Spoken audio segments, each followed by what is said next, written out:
చంద్రబాబు గారి ప్రభుత్వ ఆర్థిక పనితీరు అధ్వానంగా ఉందని చెప్పడానికి ఇంకొక అంశం కూడా చెప్తాను. మామూలుగా మినిమం క్యాష్ బ్యాలెన్స్ అనేది ట్రెజరీలో ఉండాలి. ఆ మినిమం క్యాష్ బ్యాలెన్స్ అనేది ట్రెజరీలో లేకపోతే, కన్సాలిడేటెడ్ ఫండ్లో కన్నా లేకపోతే వెంటనే ఇట్ విల్ ట్రిగర్ ఎస్డిఎఫ్ అంటే స్పెషల్ డ్రాయింగ్ ఫెసిలిటీ. అంటే ఇవన్నీ కూడా రకరకాల వడ్డీలతో కూడిన ఇన్స్ట్రుమెంట్స్.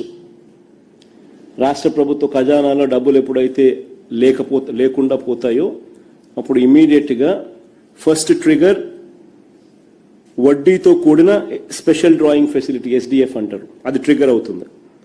ఈ అమౌంట్ కూడా దాటిపోతే వడ్డీతో కూడిన డబ్ల్యూఎంఏ అంటే వేస్ అండ్ మీన్స్ అకౌంట్, అది ట్రిగర్ అవుతుంది. అది కూడా దాటిపోతే ఓడీలోకి వెళ్ళిపోతాం, ఓవర్ డ్రాఫ్ట్ ఫెసిలిటీ. ఇవన్నీ కూడా వడ్డీతో కూడిన ఇన్స్ట్రుమెంట్స్. ట్రెజరీలో మినిమం బ్యాలెన్స్లు లేకపోతే, రాష్ట్ర ప్రభుత్వానికి సంబంధించిన కన్సాలిడేటెడ్ ఫండ్లో మినిమం బ్యాలెన్స్లు కానీ లేకపోతే, ఆశ్చర్యం కలిగించే విషయం ఏమిటో తెలుసా?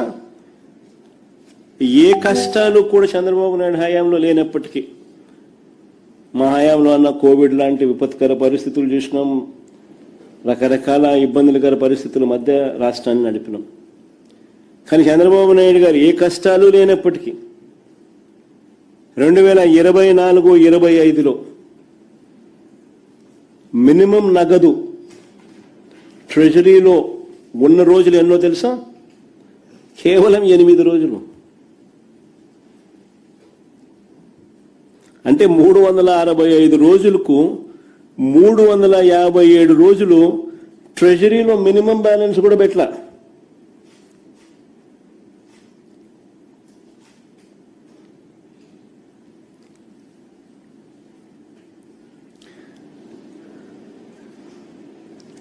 చంద్రబాబు నాయుడు గారు తాను చేస్తా ఉన్న పరిపాలనకు, ఆయన ఇస్తా ఉన్న బిల్డప్కు మధ్య తేడాను స్పష్టంగా చూపించే మరొక చిత్రపటం ఇది,